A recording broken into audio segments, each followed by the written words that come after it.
Hello and welcome to Doubles and Trebles. It's time for another Antepost racing preview here on the channel. And the midsummer feature of the UK calendar is now officially in the history books. The King George at Ascot usually tells us who the best mile and a half horse is and gives us the ideal time to talk about the Prix de l'Arc de Triomphe, better known as the Arc, the end of season showpiece, which is run at Longchamp in October. So Smido, please set the scene for us.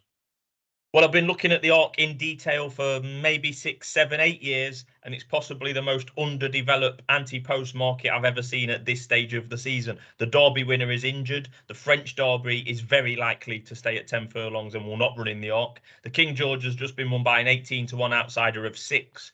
The Irish Derby winner got absolutely stuffed in the King George. Aidan O'Brien, shortest price runner, is 20-1 and hasn't run since April. Last year's second is retired. Last year's third has been beaten twice at odds on already this season. And last year's fourth hasn't been fit enough to run at all yet this year. So, yeah, make of that what you will. And we're going to cover most of those names and others in the next 20 minutes or so. Yeah, safe to say there's no runaway leader in the market at this point then, I think. But many horses you've referred to there.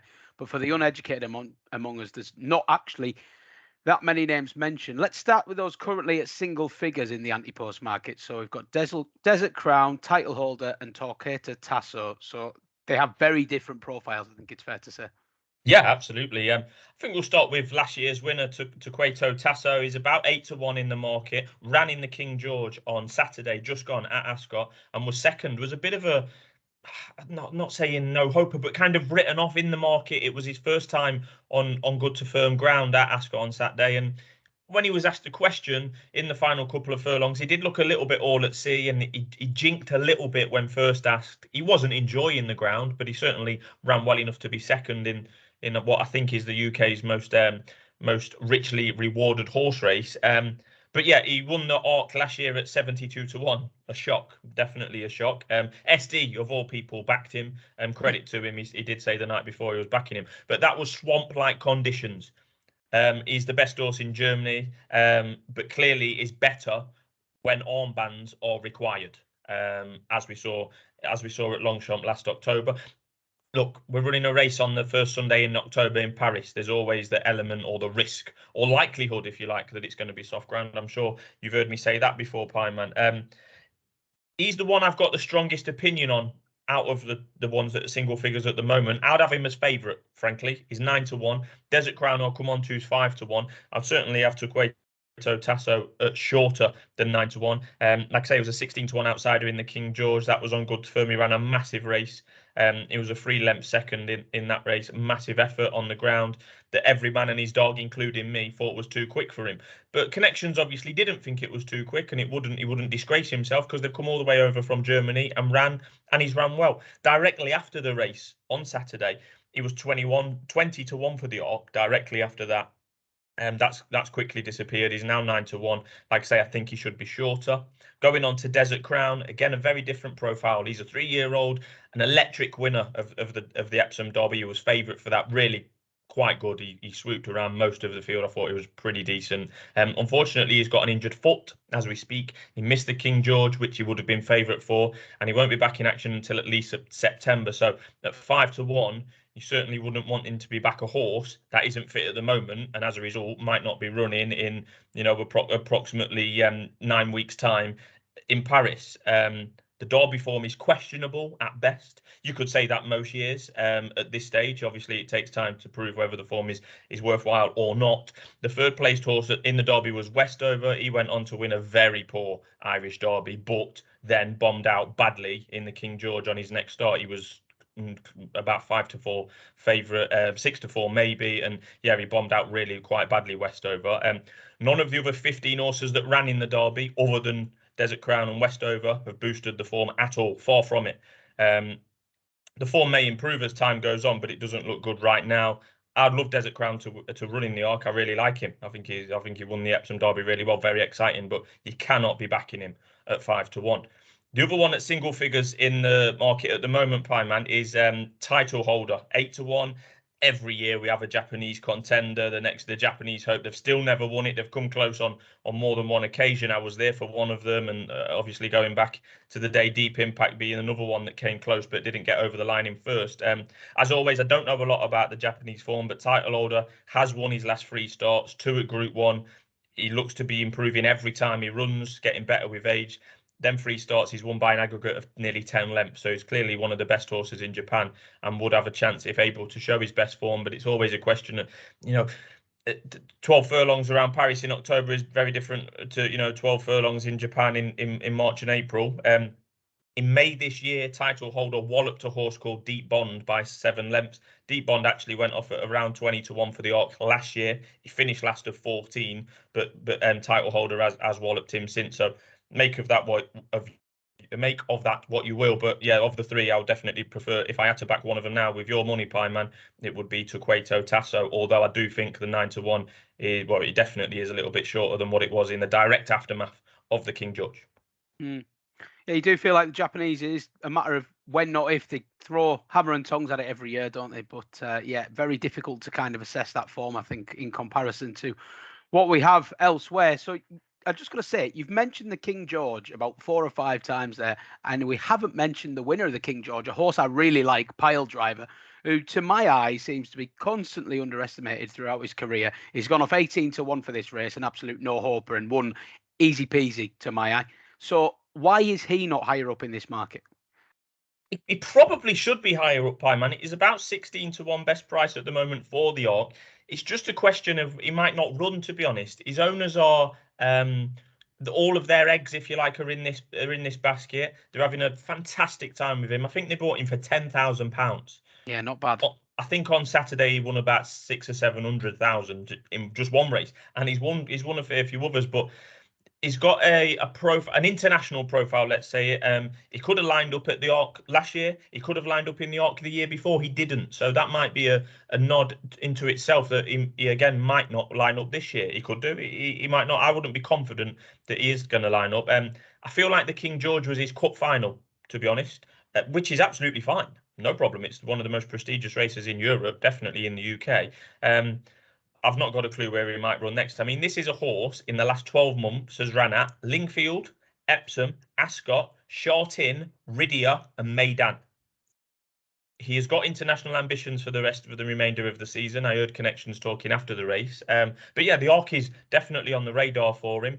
He's shown in his career that he can handle and has won on all different types of grounds. It was quick at Ascot over the weekend. He's won on softer ground as well. So yeah, he's versatile tactically. He's versatile with ground.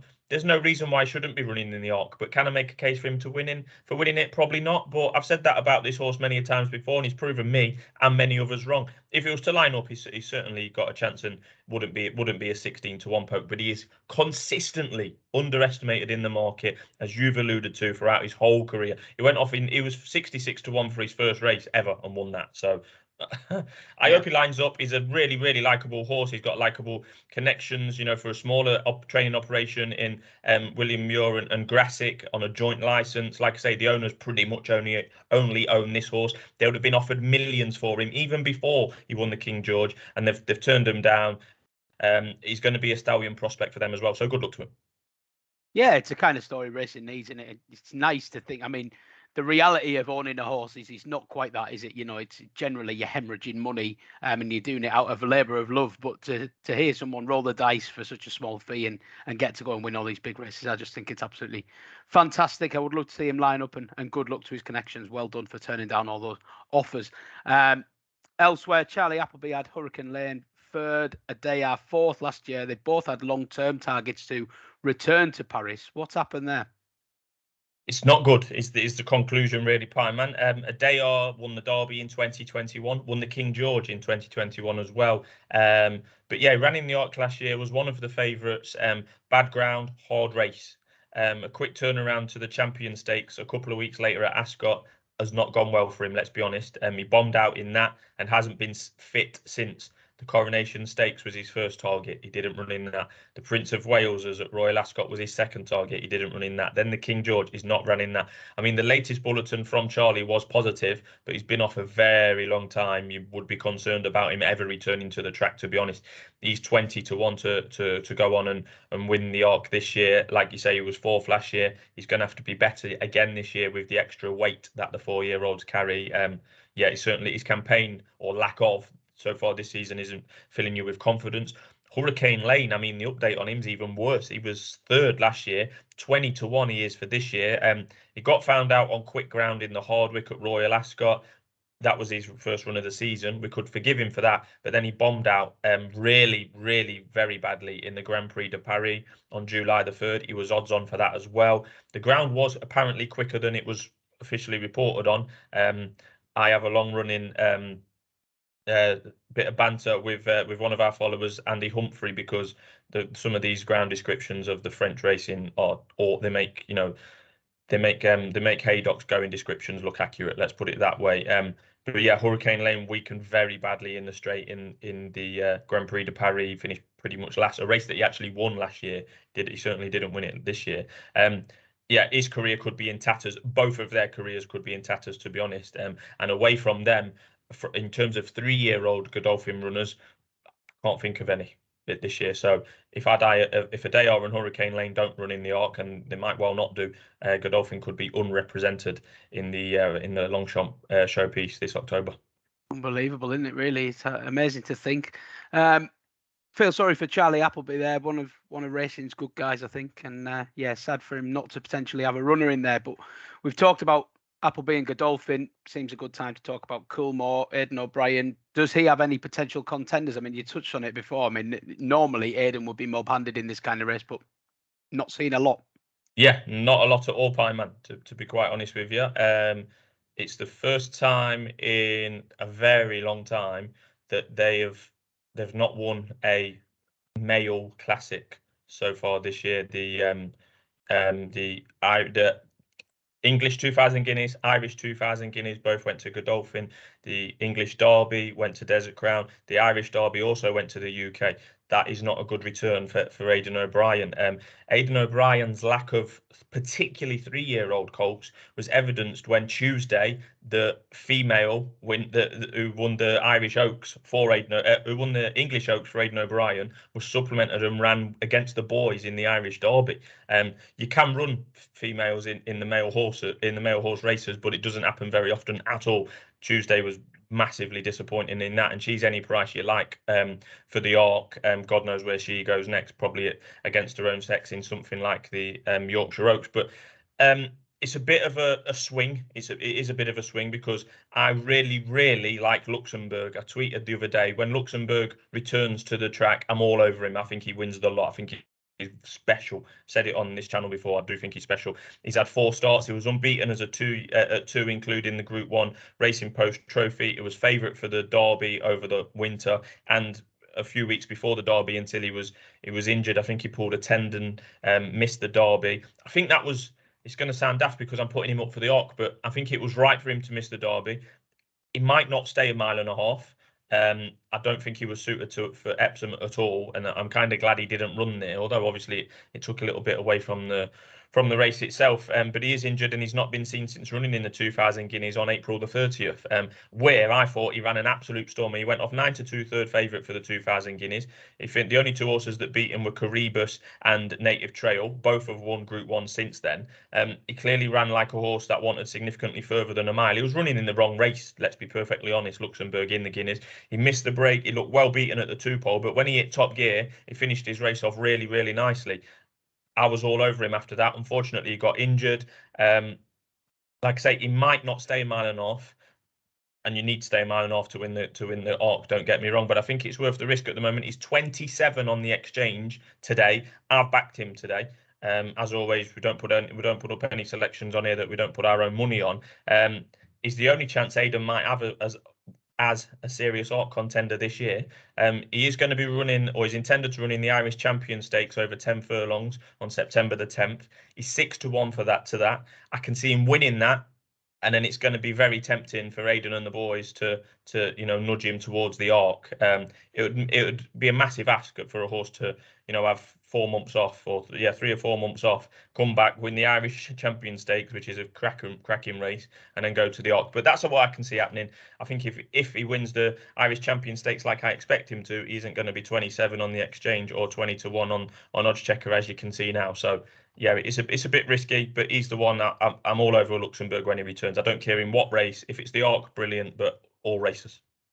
Yeah, I like it, and a little bit of a leap of faith. But to be honest, it does look the kind of market where you can justify that leap of faith. There's not a lot leaping out, as we touched on at the start of the video. I'm just wondering whether we should be giving a little bit more credit to the home team. France have had 2 of the last 3 winners. Who should we be looking out from their ranks this year? Yeah, well, but the French racing has not been dominant in recent years, but they have had a couple of winners of their big race, so fair play to them. Ernesto looks the leading light at the moment for them. He's around 16-1. He was a 10-1 fifth in the French Derby before going on to win a Group 1 Grand Prix de Paris in July. That looked a rubbish race to me, let's be honest. Irish Derby second, Pisbadil, went to France for the Grand Prix de Paris and was last of 6. Very, very questionable form. But on the positive side for Ernesto, that was the first time he tried a 1.5 miles. He was better than ever. He's bifrankle with See the Stars on the other side of his pedigree. There's a lot to like about him on pedigree and with his most recent performance. He's likely to go for an Arc trial, which I think are on September the 11th. There's 3 Arc trials over course and distance, one for 3-year-olds generally, one for older males and one for older females. He'll be in one of them. They've also got as well, Pineman, it answers the question, but in a roundabout fashion. Very Elegant is now a horse that we can say is officially a French trained horse. It's been inherited, if you like, as a potential Arc contender. Reminds me of the British tennis players, this. Yeah, exactly. Yeah, Emma Raducanu. Very Elegant actually won last year's Melbourne Cup. So you don't get many Australian or Melbourne Cup winners marked down as Arc contenders. Has been transferred to the Gaffard yard in France with one race in mind, the Arc. Yet to run for a new trainer. Has been there since the start of the year. It's no secret that she's there, and she was, all the talk when she was transferred was about the Arc. She's not ran at all yet. She's 25-1, so there's not a lot happening, but again, one that might run in the Vermeil, which is again the Arc trial on September the 11th. So look out for her. But I mean, I couldn't be putting her up. She just adds an interesting angle. Melbourne Cup, transferred over, etc. Very interesting. One to keep an eye on for comments. I think you'd like to think they'd be saying something in the next sort of couple of weeks if it is an intended runner still. Couple of older fillies with some impressive recent wins to their name. Free Wind, one of them. Alpinista as well. Maybe don't have the same kind of sexy profile as some of these other runners, but you'd have to say they've got a definite chance if they turn up. Yeah, if turning up, Alpinista is the next one in. She's 10-1, so it could have been in the earlier conversation because she is as short as 8. A Frankel 5-year-old mare trained by Sir Mark Prescott. Sir Mark Prescott don't have many runners in the Arc, if at all. She's been getting up the air mile. She won 3 so-called Group 1s in Germany last year. I wouldn't be the highest on German racing generally. But one of those apparent German Group 1s, she finished 2 3/4 lengths in front of Taketo Tasso. So that's not bad form, Pineman. I thought she was better than ever last time. She won the Grand Prix de St. Cloud. Horses from these shores couldn't get anywhere near her that day. They included the likes of Lone Eagle, High Definition, Hurricane Lane, we've already mentioned, Third Realm. Now, Lone Eagle, High Definition and Third Realm aren't Group 1 horses really, but she battered them, absolutely battered them out of sight. There's a couple of decent French yardsticks in there as well, Mare Australis being one of them. She was better than ever there. She's likely to run in one of the Arc trials again, the Vermeil, September the 11th, as mentioned. Looks more likely to run in the Arc than Free Wind, who I'm going to come on to, but without a doubt, Alpinista is one to take very, very seriously. Yeah. She's proven against the opposite sex, any type of ground pretty much, particularly on the softer side, she would want to take seriously, and she looks like she's going to run there. But with it being Sir Mark Prescott, she could well run in the Cesarewitch or something like that in some sort of handicap, you know what he's like. I mean, I am joking there, but yeah, you can't rely on her turning up. But all roads do appear to any normal race planner do appear to lead to the Arc. Free Wind mentioned. I think she'll be less likely to run than Alpemista. She was expected to run in the Group 2 Lily Langtree Stakes at Goodwood this Saturday, Pineman. We're recording on the 25th of July, and she wasn't entered at the 5-day stage. Possibly goes to the Yorkshire Oaks. We know what John Gosden, this is trained by John Gosden, likes the Yorkshire Oaks. Enables won that a couple of times en route to Paris. I think Tagrudo got beat in it one year en route to Paris also. So could well run, but I'm not 100% sure. She's won 5 of her last 6 starts for E-Wind. She took a while to get going. She wasn't seen until really a 3-year-old campaign got really rattling. She went from a maiden to an impressive Group 2 at Haydock last time in the space of 6 starts, so fair play to her. She's progressive as you like. By Galileo, there's a fair bit to like about her, but she's yet to run against the opposite sex, which is always a question mark until it's answered in regards to these fillies. She's 16-1. Of the two, I'd much prefer to be with Alpinista, that is for sure. Yeah, very interesting contenders, and I think we have covered a remarkable amount of runners given how long we've been talking for, and we could go further. It is that kind of market where there's just so many in at 40, 50 that could even turn up, but it's going to take more shape as we go, obviously, and we'll have further updates to come. But right now, as of the 25th of July, where would your money be going in this market? I know you touched on Luxembourg on the exchange, a little bit of a gamble, but where's your main selection? Yeah, so it would definitely be Luxembourg.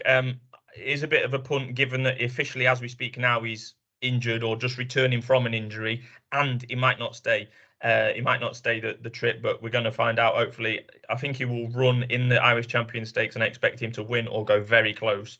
And then, other than Ascot, where he could stick to 10 furlongs, he's going to have 2 options. If he was to win the Irish Champion, he's going to have 2 options: Ascot Champion Stakes, 10 furlong, the middle of October, or the Arc in a couple of weeks prior to that. I mean, Aidan O'Brien most years has horses that run on both Arc Day and Ascot Champions Day, to be fair. So he could run in both. Anyway, Luxembourg, 20-1 on the fixed odds, or 27-ish on the exchange. I like him. Don't go mad. And I think that to Corto Tasso, although I've not backed him, I think he's not short enough at 9-1, put it that way. So, if you was going to my head right now, who's the best value in the market, I do think it is Corto Tasso. He's going to run, and he will be shorter than 9-1. Even if Desert Crown and everyone else turns up, Corto Tasso should be shorter than 9-1. That is without any question, today, tomorrow, and on the day. I think between us, we must have given that horse about 5 different pronunciations. Do let us know in the comments how you are meant to say Corto Tasso, Corto Tasso, whatever you like. But yeah, that obviously a great run through from yourself there, Adam. Hopefully that's given you a good feel for how the Arc is starting to shape up. We're still quite some distance away from race day. It's going to change a lot. There's going to be a lot of declared runners, a lot of reroutes and stuff, and we'll keep you updated and abreast every step of the way. Let us know who you're backing at this early stage for the Arc in the comments. Give us a thumbs up if you enjoyed the video, and we'll be back very soon with more racing content and darts content on the channel. And Adam is going to butt in and tell me to remind you about our ticket giveaway. I've got a feeling if he wasn't, I'm going to do it anyway. We've got a ticket giveaway going on at the moment for York. You can win yourself 2 free tickets to York next month for the Juddmonte International. All you have to do is head over to our Twitter. We'll put a link in the description of this video. Retweet our pinned tweet and make sure you subscribe to Doubles and Trebles YouTube channel, and you'll be entered in the draw for 2 free grandstand and paddock tickets to Juddmonte International Day. So what are you waiting for? Go get involved. We'll see you again very soon. Thanks for watching.